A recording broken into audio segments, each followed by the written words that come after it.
In this part 2, I want to read sort of a general self-help version, like an overview kind of idea of what we discussed in part 1, being a more specific example of the family system theory. So in part 1, we ran through an example where one kid was seen as the golden child, and one kid was created to be naughty, and that had the function of dispersing the tension that the parents had amongst themselves. One is idealized, so they feel better about that. One expresses anger, so they feel a little better like that. And so that was discussed in part 1. I had a little tech issue, so here's part 2 here. Okay, let's begin here with part 2. A couple's problems. So in general terms, a couple's problems are very so. In part 1, we played Carly Simon's song, her first hit. That's the way they told me it should be, something like that. Hopefully it got through. So in the Carly Simon song, she was thinking about that she's about to get married. But wait a minute, her parents aren't happy. Her classmates in college are all married, they're not happy. And she's supposed to get married? Well, that's the way it is. Oh my God. Don't I get a chance to find out who I am first? I gotta get married and recreate the similar kind of thing that my parents had, that my friends have. Oh my God. That's the way it should be. Oh no. Great song, great little song. That was her first hit by Carly Simon. Okay, this one here. A couple's problems are very often repeated attempts to correct, overcome, cope, reenact, or try to erase, quote unquote, old conflicts, or undo or master old conflicts that originated in childhood relationships. That's the general theory here. You're going to recreate your past, hoping for a better past. There was pain in the past, unprocessed, and you get your needs met, recreate it, see if you can pick up development there. It doesn't work, present, not the past, but the unconscious doesn't know time, hence the dysfunction like that. These conflicts, so a couple, okay, so in repetition compulsion, okay, two get married, a couple, and this couple copes with their old anxieties and frustrations, and they transfer the past to the present and try to undo it and work out in the present a new dish in the past, thinking they'll change the past. The partners work to resolve their own inner conflicts through this relationship in the present. So you carry your memory, your schema, your schemata, imprints, working model, assumption model, okay, blueprints, okay, personal construct theory, mental construct, psychic construct, internal object relations theory, intrapsychic model. You carry it with you everywhere you go, but it's a conflict there. So in the present, you want a better mind, right? By relating in the present, you want to update your construct to mutuality, but in the mind, it's still either or, and fusion, I'm at symbiosis, primary needs unmet. So you're meant to have a healthy mind of I'm okay, you're okay, person to person, mutuality, whole object relations, sense of self for yourself, sense of others as people in their own right. When they feel, you know what they feel because you feel, and you have a sense, and you feel, so you know they feel, empathy. So you want a normal setup. But if you enter a marriage with the mind that doesn't have that, fusion's still there, and either or still there, flip-flopping and double, all the chaotic thing, and you recreate in the present, hoping to resume development of the past. Not going to work, right? A couple copes with old anxieties and frustrations through their intimate relationship. The partners work to resolve their own intrapsychic conflicts through interpersonal conflicts with each other. So you're just recreating the ongoing battle you had with your mother, with your partner, hoping to get a better past with your mother. People cope with conflicts that originated in frustrating or threatening experiences in their childhood by shaping their intimate relationships to fit patterns similar to the ones they experienced in their families of origins. Yeah. So recently we had that one where the woman, what's her name again? Gretchen. Oh yeah, we had an example of Miss Gretchen. When she was a kid, the father was mean. He was mean to her. So she married a guy. He was an okay guy, but she wouldn't accept it. She deliberately was passive-aggressive, covertly aggressive, again and again, drip by drip, trying to coax him, prod him. Come on, be mean to me. I can't be nice with you. I can't have a healthy new thing here. I gotta recreate the past. My father was mean, you gotta be mean. So I gotta recreate, that's my armor, that's what I'm familiar with. I can't step out of that. I feel too much anxiety. So defense against anxiety, recreate the past. Come on, fellow, come on, be mean. So finally the guy said, I was almost mean to her. Oh, what the hell? Well, so she's trying to recreate the past. Because when you step out of your armor, you feel anxiety. But defense against anxiety, you go back to your armor by recreating in the present new version of the past. And then in the past, the present, the past, then you hope to resume development. You can't just, if you're not aware of your situation, you're not going to accept you're going to accept a healthier version. You'll freak out. I don't know what this is. I'm stepping out of my armor. Exposed. No, go back to the old way.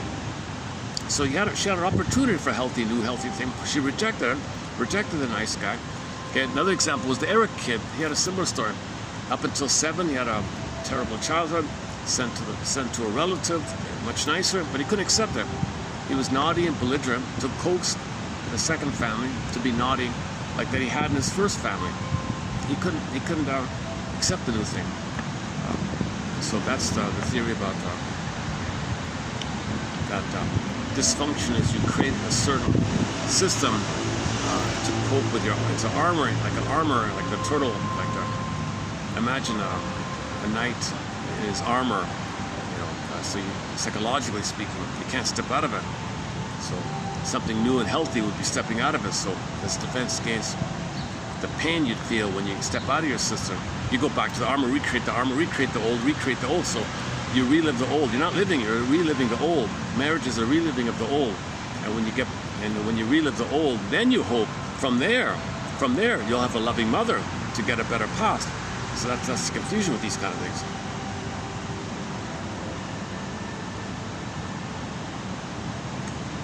Okay, to fit patterns similar to the ones they experienced in their families of origins. They typically do it in one of the following. She says the same thing. So so in terms of how do you choose? So the earlier one was if the person or presence kind of similar directly to the one who hurt you in the past, you choose according to that, or you distort your perception of them. You transfer your image of them somehow and see them according to the image and distort the reality and believe that they are what you see in your mind. That's distortion. So direct choice, distortion choice, or provocation, coaxing, behave in an old way. Those kind of. So this one has the same idea here. One of 3 ways. They fall in love with the person who resembles in a significant way the parent with whom they have an unresolved issue, or they project an internal image onto a partner and perceive the partner as similar to the parent even when no real similarity exists. Or thirdly, they push a partner to act the way the parent acted. A couple's conflicts, even when they are supposedly centered on trivial issues, are perceived as having existential significance. Okay, so couples fighting over little things, it's not about that. If he wants fusion and you're stepping out of the fusion, there's existential angst. You're coming from the past kind of place. And indeed, a couple's conflict is the deepest, in the deepest sense, is an existential struggle. Remember, they don't have their identity, so it's this existential struggle of who am I? Only when you're loved by your mother can you have a sense of self, and you hope to get that with the part in the present. Without consciousness, it's not going to work. In therapy, couples learn to identify the errors they make in their perceptions with each other. One woman, after checking repeatedly with her husband, realizes that when she thinks he's angry, actually he's in pain, he's hurt. And they learn to recognize feelings they did not admit to in themselves, but instead projected onto the partners. In the case of this woman, she recognized her own anger that she had denied. This recognition helps to develop a more complete, integrated, and secure sense of self in both partners, and a perception of the other as different, independent, and non-threatening. That's called withdrawing your projections, owning your project. So she is angry, kept saying, "You're angry." The guy's in pain and he's hurt, he's aching inside. He doesn't show any anger. "No, you're angry." "I'm crying inside. I feel like I'm psychic bleeding inside." "No, you're angry." But she projects her situation. So you gotta have the boundaries like that. And the identity issue. Okay, this is just a general self-help book here. An intimate relationship provides one of the best opportunities for healing. Unconscious forces, unconscious motivations, repetition compulsion, for example, more than logical considerations dictate those with whom we fall in love. Yeah, discussed in part 1 with the Cupid's arrow idea and all that. The unconscious choice of the unconscious choice is of the most appropriate person with whom the individual can reenact childhood experiences. Negative traits have more of an impact on romantic choices than do positive ones, because the injury or deprivation caused by them needs healing. The more traumatic the childhood injury, the greater the similarity between the partner and the injuring parent. The more intense the experience of falling in love,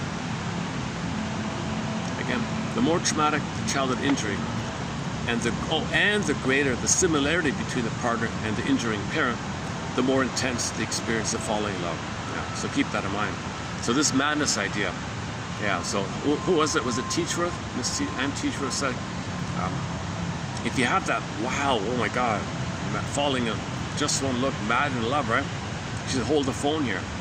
Think about your parents. What kind of relationship did they have? Was it all mad in there? Was your family all upset and painful and mad like that? You might be, so be careful, you might be recreating. Because you were in that family, right? And you might end up playing one parent, and that person is seen as the other parent.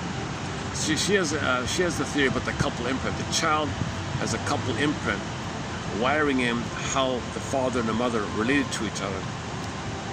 And they watch it, and it's like a training manual or something. So when they grow up, they say, okay, I'm gonna play one parent and find a partner to the other parent and recreate as above, so below, and pick up what they were doing. So it doesn't nothing to do with gender. The boy might marry a woman who reminds him of the father. A woman might marry a man who reminds him of the mother. So or could be flipped around. That's a different model. That's a very good book called Why We Pick the Mates We Do, by Ann Teachworth. Yeah, it's too bad about her second book. It was finished, but she couldn't. She passed away just before publishing it, and she was beginning on her third book, she said. So the second book is complete, but the family didn't release it. I hope it gets released. It looks like a great book. The first book was great. So this second book, I hope it finally gets released. It's been a long time, 10 years ago. Where are we here? In falling in love, there is a return to the primal symbiosis with mother. A perfect union with no ego boundaries. This is why we only fall in love with one person at a time. Yeah, so you need oneness. So the one you feel most the oneness with, that's if you separate and choose those. Maybe some people do have the oneness with everybody all the time.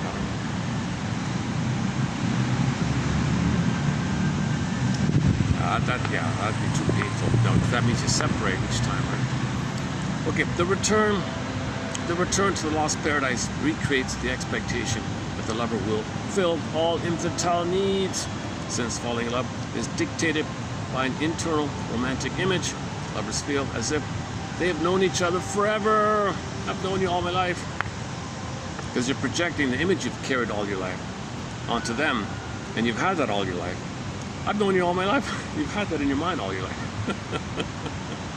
And since it involves a reenactment of very specific and very powerful childhood experiences, others feel that the beloved is the one and only.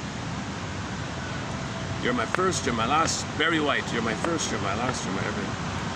And all these other songs. And that the loss of the beloved is unbearable. Because if the baby loses the mother, it's unbearable. If the baby doesn't have a mother, okay, it's called, take your pick, annihilation anxiety, persecutory anxiety, disintegration anxiety, falling apart anxiety, massive anxiety, abandonment anxiety, separation anxiety, abandonment depression. You feel like you're going to be a goner anxiety.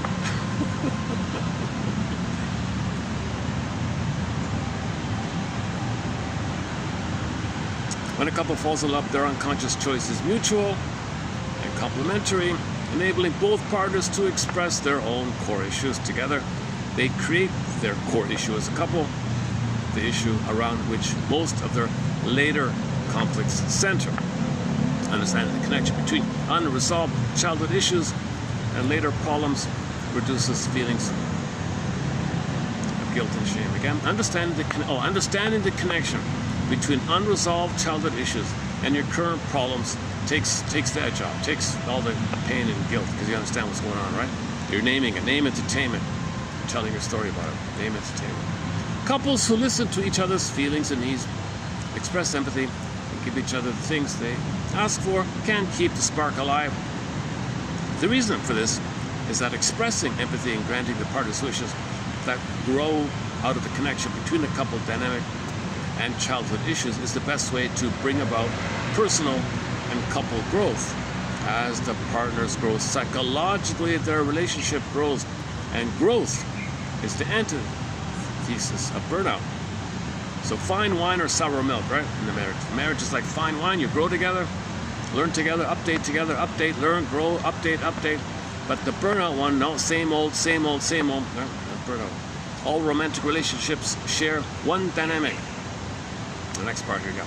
All romantic relationships share one dynamic. A constant conflict between forces pulling for symbiosis and those pulling for individuation.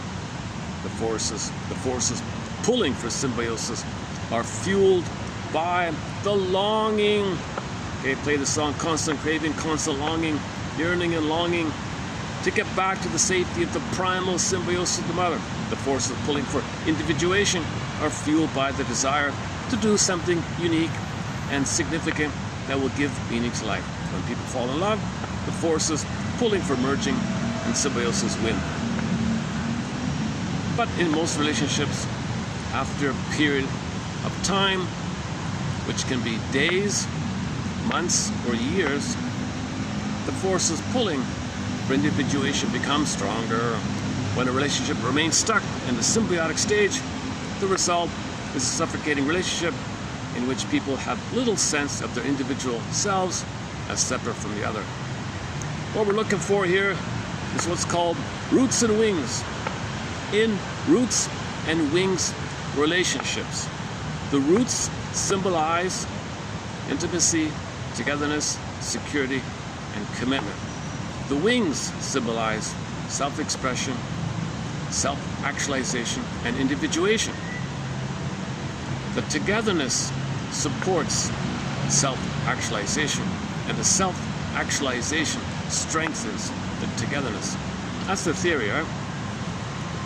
So you can stay together and grow together, then you stay together, you grow together, you stay together, you're more intimate, you're more closer, you feel more, you can blossom more. Yeah, you can have it both ways, right? You can be together and not worrying. The worrying is about, I demand to change my childhood. Now, you be my mother in the past. No, you be my mother in the past. And you're competing, passive-aggressive battle. Okay, like the song, part one, Carly Simon's song. He's in the garage with a cigarette. She's in the bedroom reading the magazines. They ignore each other. You know, we don't want that, right? So through communication and awareness, they can do a roots and wings. because they both know they're redoing their developmental process. Developmental process, frozen. Hers is frozen, hers are frozen. They both realize it, get together. They both know they're frozen, and they help each other grow and unfreeze, grow and unfreeze, grow and unfreeze, grow and unfreeze, blossom. Okay, unfreeze and blossom, unfreeze and blossom, soil and blossom. And the overarching idea is that this is a we that supports the two individuals. The marriage supports the two individuals. The choices they make, it's not either or, it supports the both. So when they make a choice in the marriage, is it good for the marriage? Is it good for the coupledom? Is it good for the marriage? Is it good for the we? Then it's good for each of us. Otherwise, then we don't decide, right? That we brainstorm and find something else that's good for both of us, kind of. Not at somebody's expense, not a painful compromise. It's no, I like it, you like it, yeah, good, okay. Not a trick, not a deception. Aha, I fooled them, I won. It's got to be cooperative. It's got to be what's called Freude. Pleasure and happiness and delight and joy in each other's growth. In her growth, she has it for him, he has it for her. Okay? If he has happiness in her development and her expression, and she has it for him and he has it for her, that's called Freude. If it's Schadenfreude, no, okay, you're back to the old stuff. You're back to the Carly Simon song. We can never know what the days to come. I think we played Anticipation before of the vain one, he's so vain, about the narcissism. And in part one I tried to play, should we try it again? I don't know if I got through or not. Hang on a second.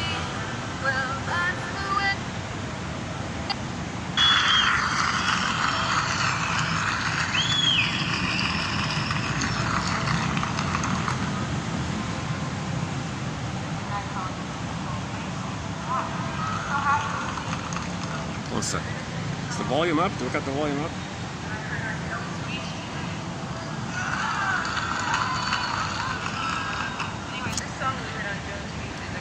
So again, the lyric, we talked about the lyrics in part one. If you want my take on it, you can hear it at the beginning of part one. So just quickly, she's got a boyfriend who wants to marry her. Oh yeah, well that's what couples do, right? 20-something, we got to get married. My friends got married. We're gonna get married. I guess we'll get married. You're a good guy, and all that. Oh, wait a minute. My friends are telling me how miserable they are. They're not happy. They don't know who they are. My mother doesn't know who she is. She was in the bedroom daydreaming with magazines. He was in the dark garage with smoking. They were not happy. As a kid in my childhood, I was depressed in this environment.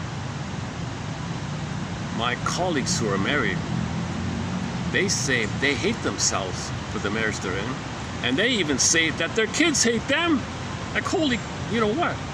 The song says, oh, well, this is the way it's always, I guess this is the way it always is. That's the way I always heard it should be, name of the song. So I guess we'll get married. Okay, fellow, okay, I guess we'll get married. But wait a minute. I mean, that means I don't get to find out who I am on my own first. I'm going to be swept in this recreation of the past. I'm going to be swept in this dysfunctional home thing. And the man said, don't worry. We're going to be birds. Well, no, you're going to cage me in, aren't you?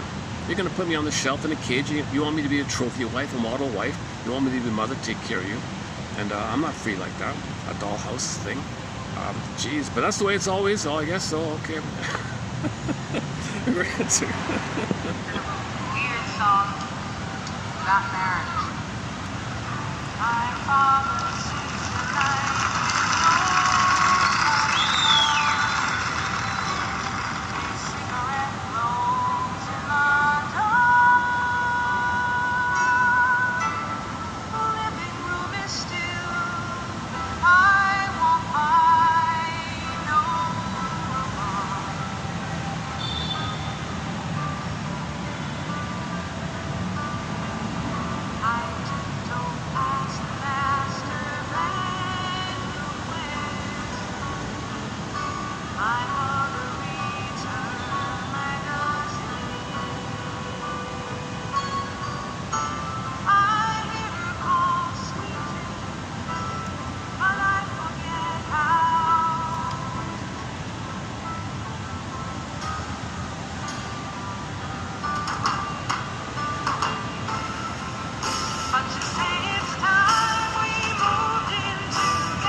That's a great line, eh? I've never learned to be just me first.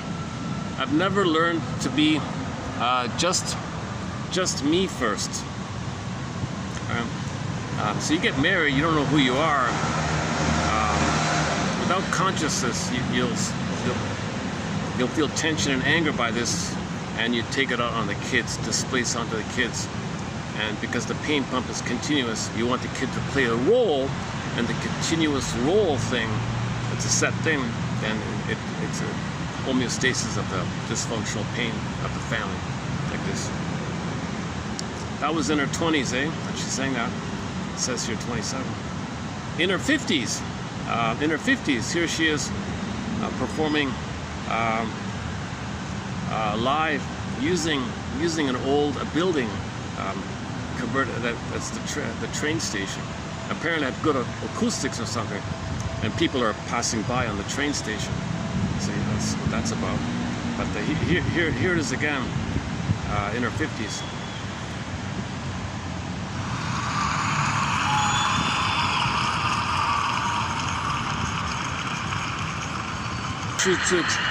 Should you choose to accept it, is to listen to this song with the lyrics, and then read all of the quotes in 1001 Windmills of the Mind, 20,000 quotes submitted for your approval and consideration to heal this kind of thing. But anyways, today we did a preview. Today we did a preview of TQs 30, 37, and 38. So 37 I read here in part 2, just a general idea. 38 is the greedier one. Interesting about 38, right? That the family was so dysfunctional. It was a large family. One kid was the golden kid, the omnipotent pseudo, do no wrong one. That's the fantasy fusion that they're going to be, that the parents will be taking care of that one.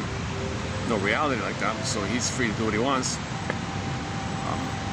They always want to see him as a star.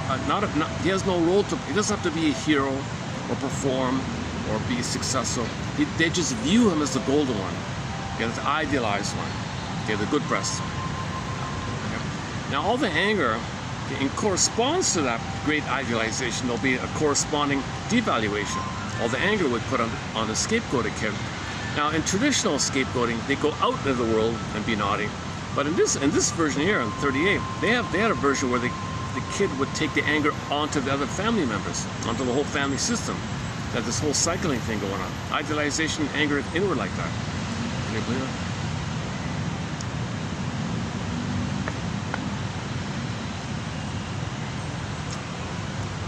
So most of these family therapy treatment methods seem to have the similar thing.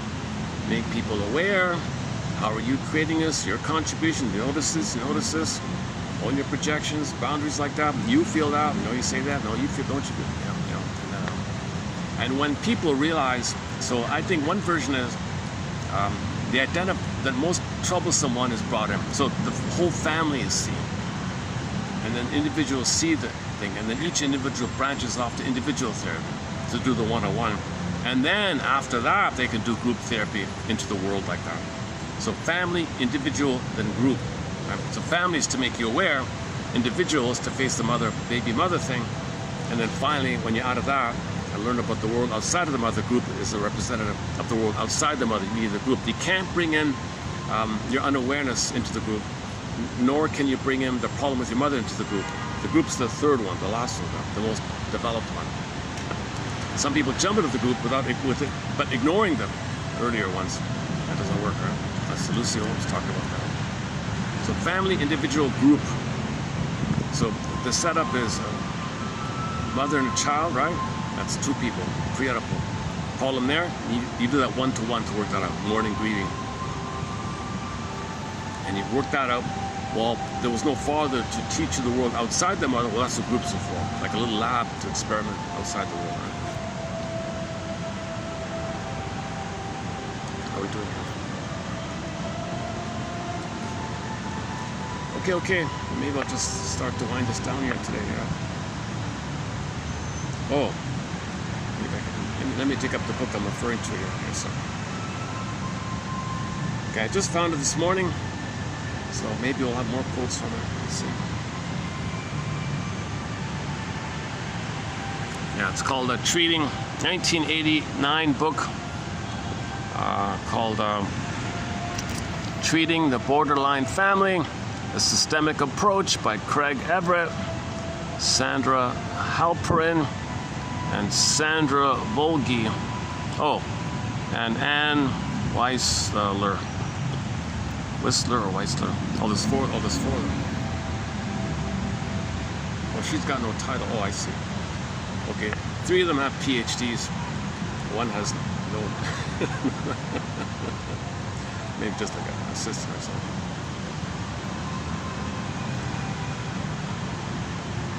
Oh, and the 4th one has a master of here it is, a master of social work. All right. The first 3 have PhDs. The 4th one has a master of social work. Arizona, Alabama, Arizona, and Georgia. Okay. 1989. All right. So there it is there. Chapter 1, Introduction, Treating the Borderline Family. Chapter 2, Defining the Borderline Family. Intergenerational. Chapter 3, a model of it, an example of it. 4, how do we help them? And 5 and 6, special issues. Chapter 6, overview and reflections. Glossary of terms. Oh, I haven't done this yet. Page 137. Let me quickly skim down to the glossary of terms. Sometimes those, I haven't checked this yet.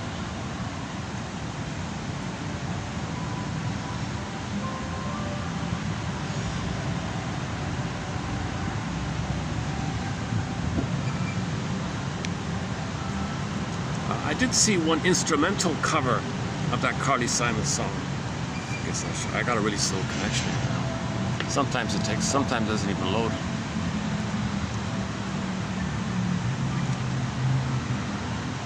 Yeah, there's the remaster from the studio. I prefer the live personally.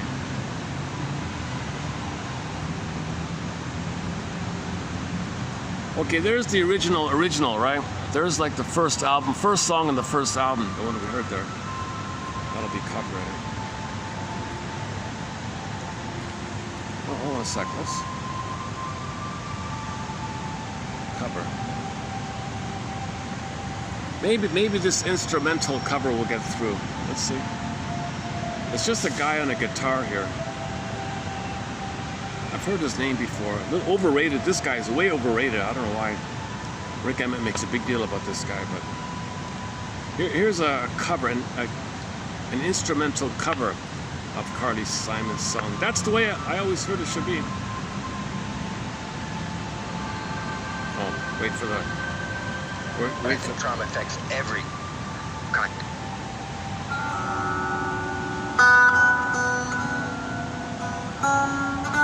I was just playing the background now.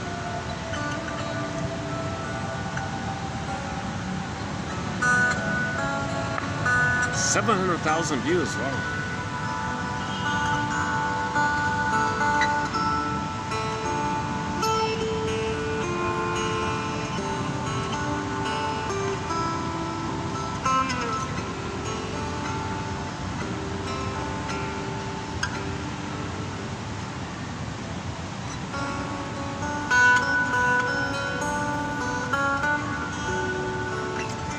I can't get into it, yeah. I want to find a good cover for this song.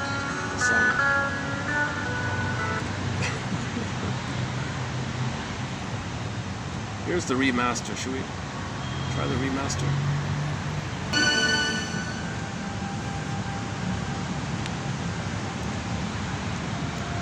I was just thinking, if that's all copyrighted and nothing got through, let me try another one of her songs, a lesser known song.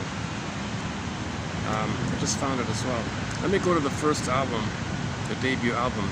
The last song on it sounded not too bad. Hang on a second. She's got a lot of albums. She's a prolific, a lot of songs. Where is it? She's got a lot of compilations and there it is there. Live, yeah, that one there. Live at Grand Central Station. That's a good one, yeah. That's also a good one. 10 songs for you live. Songs from the trees. She's got like a dozen, at least a dozen sort of compilation kind of things. So where's that first album?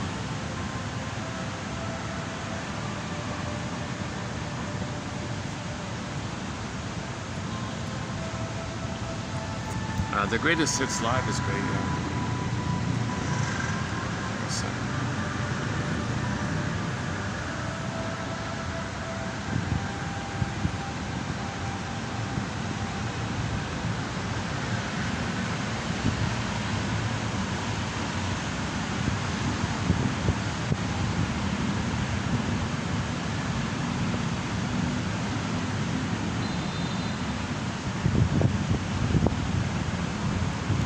Oh, she's got an album called Playing Possum. I see.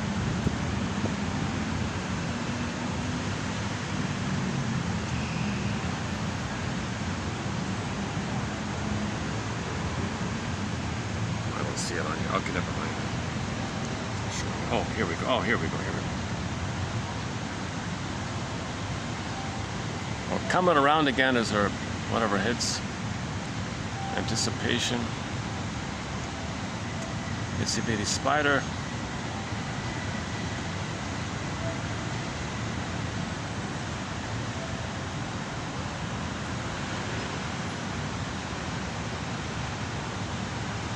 Okay, oh, here's the debut. Oh, here we go. Here's the debut album. Let's wrap up with the last one here. The Love's Still Growing. That's not a bad song. Maybe this will get through. When this song ends, I'll hit the stop button. Thanks very much. Submitted for your approval and consideration, should you choose to accept it once again, is to read all the quotes in this collection, 1001 Windmills of the Mind. It might take you a few years.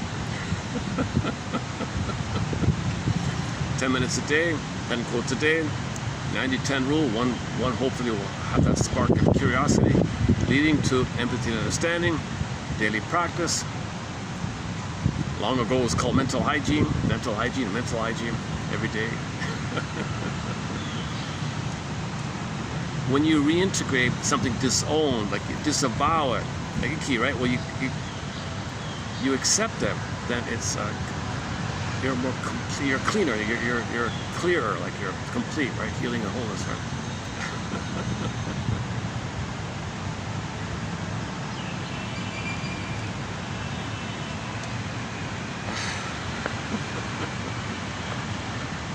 Yesterday we closed up with a good song from Turkey, but it didn't show on the the name of the song, so I don't even know what this song is called. There's a very good radio. I just found a very good radio station. Hang on, let's try it first. I just found a very good radio station out of Turkey called just like a small indie station called Radio, Radio. Radio. Oh boy, Radio something. R-A-D, oh, it's not showing up here. Radio, let me just try Turkish radio station. Turkish radio station. Hang on a second. Turkey radio station.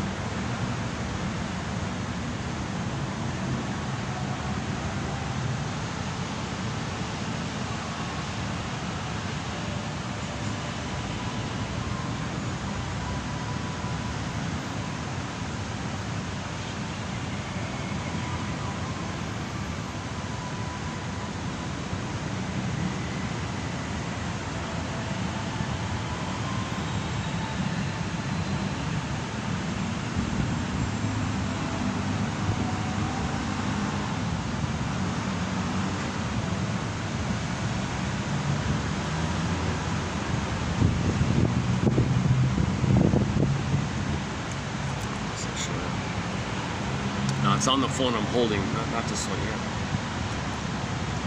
Okay, next time.